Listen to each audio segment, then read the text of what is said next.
Test సిరీస్లో ఇంగ్లాండ్ను 4-1 తేడాతో ఓడించడం ద్వారా ఐసీసీ ర్యాంకింగ్స్లో భారత్ టాప్ ప్లేస్లో ఉంది. ఐసీసీ టెస్ట్ ర్యాంకింగ్స్లో టీమిండియా ఇప్పుడు ఆస్ట్రేలియాను వెనక్కనెట్టి నెంబర్ 1గా నిలిచింది. హైదరాబాద్లో జరిగిన తొలి టెస్టులో ఓడిపోయిన భారత్ మళ్లీ వరుసగా 4 టెస్టుల్లో విజయం సాధించి సిరీస్ను కైవసం చేసుకుంది. టీ20 వన్డేల్లోనూ భారత్ క్రికెట్ టీం ఇప్పటికే అగ్రస్థానంలో ఉంది. ఈ విధంగా ఒకేసారి 3 ఫార్మాట్లలో టీమిండియా నెంబర్ 1గా నిలిచింది. టెస్ట్ ర్యాంకింగ్స్లో భారత్కు ఇప్పుడు 122 రేటింగ్ పాయింట్లు ఉన్నాయి.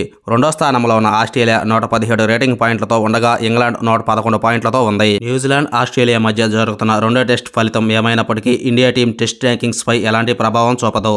వెల్లింగ్టన్ టెస్టులో విజయం సాధించి 2 టెస్టుల సిరీస్లో ఆస్ట్రేలియా 1-0తో ఆధిక్యంలో ఉంది. ఇండియా వన్డే ర్యాంకింగ్స్లో 121 రేటింగ్ పాయింట్లను కలిగి ఉంది. అదే సమయంలో సెకండ్ ప్లేస్లో ఉన్న ఆస్ట్రేలియా 118 రేటింగ్ పాయింట్లతో ఉంది. టీ20 ర్యాంకింగ్స్లో ఇండియా 266 రేటింగ్ పాయింట్స్తో మొదటి స్థానంలో ఉంది. ఇంగ్లాండ్ 256 రేటింగ్ పాయింట్స్తో సెకండ్ ప్లేస్లో ఉంది. అంతకుముందు డిసెంబర్లో కూడా టీమిండియా 3 ఫార్మాట్లలో నెంబర్ 1గా నిలిచింది. ఆ సమయంలో కూడా ఇండియా టెస్ట్, టీ20లలో నెంబర్ 1గా ఉంది.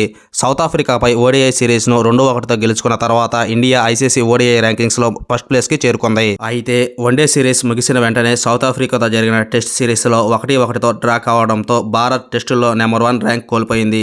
ఆ తర్వాత ఆస్ట్రేలియా నెంబర్ 1గా నిలిచింది.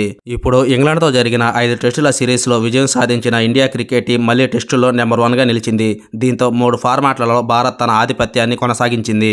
ఇంగ్లాండ్తో జరిగిన టెస్ట్ సిరీస్తో ఐసీసీ WTC పాయింట్స్ టేబుల్లో భారత్ 68.51% పాయింట్లతో మొదటి స్థానంలో ఉంది.